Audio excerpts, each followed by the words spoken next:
Gaurko honetan, erderaz den liburu bat erakutsiko dizuet. Erderaz bara ere guk erabili egiten dugu. Orain hasi dira erdera pixatu lertzen, baina interesa sortzen die eta liburu honek interesa asko sortzen die. Arkatz bat daukagu, kaskoa jartzeko aukerekin, eta munduari buruzko informazioa ematen digun liburu bat. Liburuak munduko gauza askotako gauza ditu, eta arkatzarakin ematen diogunean, piztu egin behar dugu.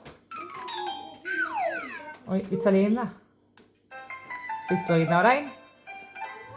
Orduan.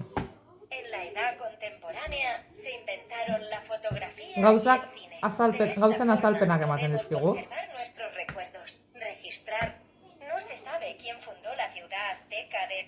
Gauza pilo bat erakusten dizkigu.